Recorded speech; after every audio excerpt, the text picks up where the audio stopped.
unidade entre as três pessoas? Depois que Deus cria tudo, Deus quer fazer aquilo que geraria equilíbrio na criação de Deus.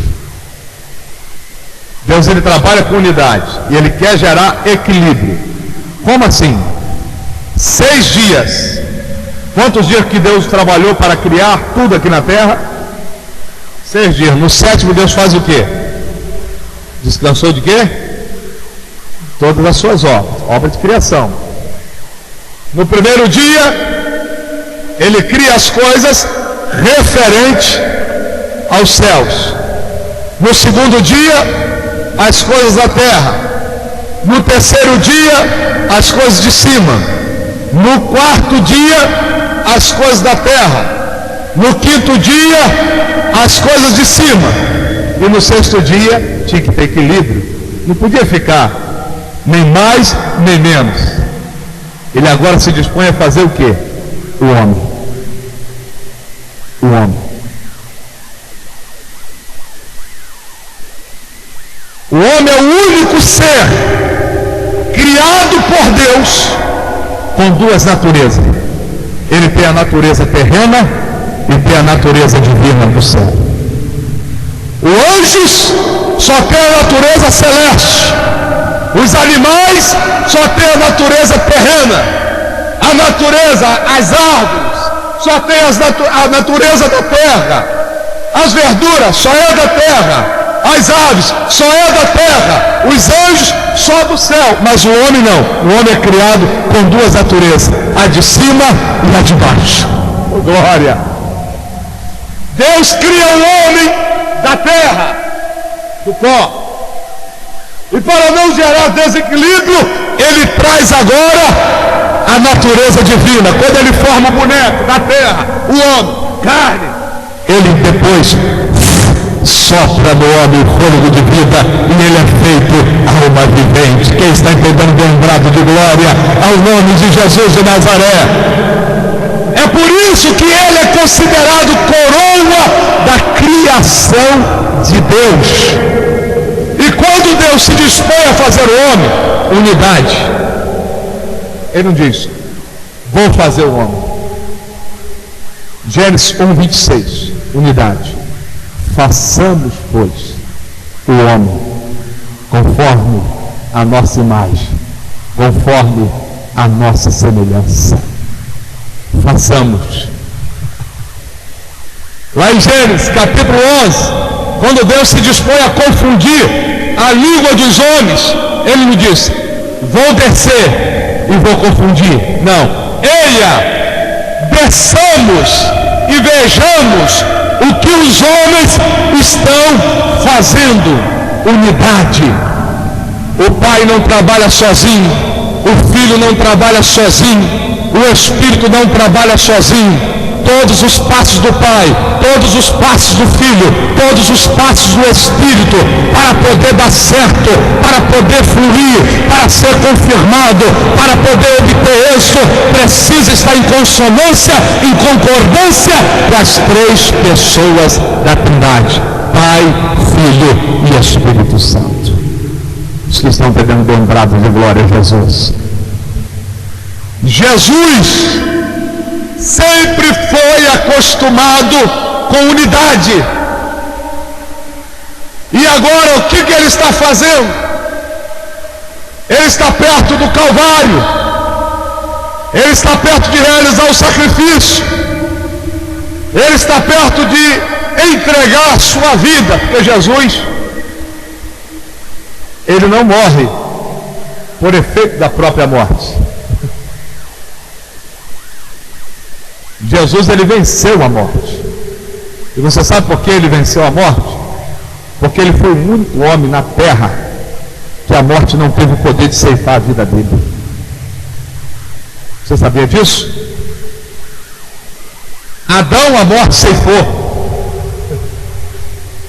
José, a morte ceifou. Abraão, a morte ceifou. Jacó, a morte ceifou. Mas Jesus é o único que a morte não tem o poder de ceifar a sua vida. Como que o senhor prova isso, pastor? quando Jesus está lá na cruz do Calvário, na hora dele, no momento dele, e anteriormente ele falou: ninguém tira a minha vida, eu que dou a minha vida por amor do mundo.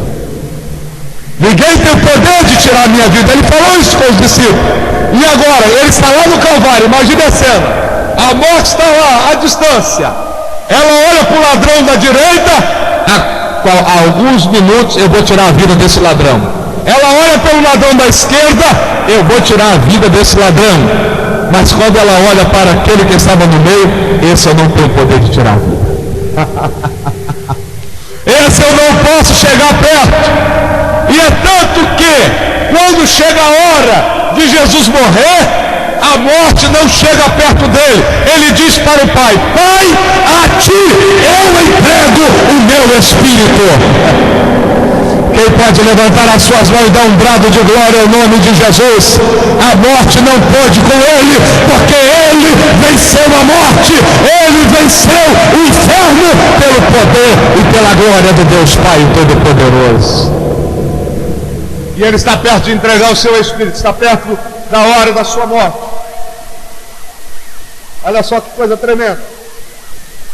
E Jesus sabia que ia cumprir uma palavra profética que Zacarias tinha profetizado.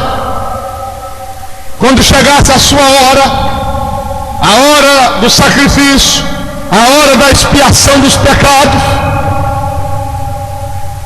Zacarias profetiza: fere-se o pastor, dispersa-se as ovelhas. Até esse momento, os discípulos estavam ali juntinhos com Jesus, unidos com Jesus.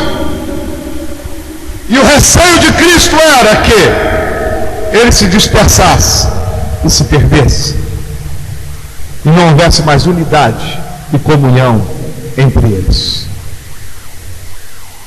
Porque o que mais destrói o povo de Deus é a falta de unidade, é a falta de comunhão. E antevendo o que estava para acontecer, Jesus começa a orar. E esta oração, ela é dividida em três partes. Três partes. A primeira parte está do versículo 1 ao versículo 5. Jesus, ele ora por si próprio. Ele ora por si mesmo, pedindo ao Pai que glorifique ele novamente, com a glória que ele tinha na eternidade com o Pai. Ele estava com saudade. E não foi fácil, querido, para ele. Não foi fácil ele abrir mão de tudo que tinha no céu e se vestir da nossa natureza. E Paulo fala sobre isso, 2 Coríntios capítulo 5, versículo 21, que aquele que não conheceu o pecado se fez pecado por nós, para que fôssemos feitos justiça de Deus. Em Filipenses capítulo 2, versículo 5, de sorte, irmãos, que haja em vós o mesmo sentimento que houve em Cristo Jesus, o qual, sendo em forma de Deus, não teve por usurpação ser igual a Deus, mas tornou-se semelhante aos homens, sendo obediente até a morte e morte de cruz. Para por aí? Não. Aí Deus responde a oração que Jesus faz: me glorifica com a glória que eu tinha contigo na eternidade.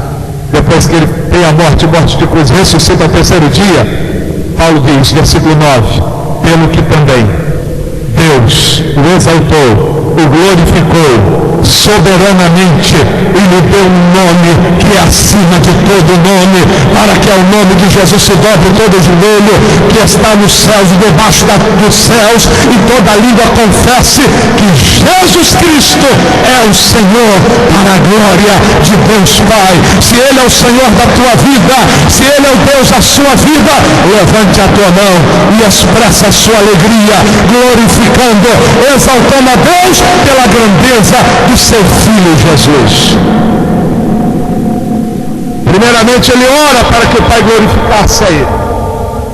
Para ele ser glorificado, ele deveria passar um processo da morte, teria que vencer várias etapas. Se eu for falar o que Jesus venceu aqui, eu vou pregar aqui umas 3 horas para Deus glorificar ele. Esse não é o teor da mensagem de hoje, mas outro dia eu prego sobre isso. O que foi necessário Jesus vencer para ter o nome acima de todos os nomes, para ser exaltado. O nome sobre todo nome foi conquistado. O nome de Jesus foi dado para ele no seu nascimento, mas o nome acima de todos os nomes ele conquistou. Ele teve que passar por um processo. Mas a primeira parte da oração ele ora por ele próprio. A segunda parte ele ora pelos 12 e fala que todos aqueles que o Pai lhe deu não se perdeu, com exceção do filho da perdição, que seria Judas, que haveria de trair. E depois que ele acaba de orar pelos 12, Jesus ele olha para o futuro. Ele olha para o ano de 2010. Ele olha para nós, ele nos contempla e agora começa a orar pelas nossas vidas. Ele diz no versículo 20: eu não rogo somente por este quem? Os 12. Não é só por esses aqui não, Senhor. Não é só esse.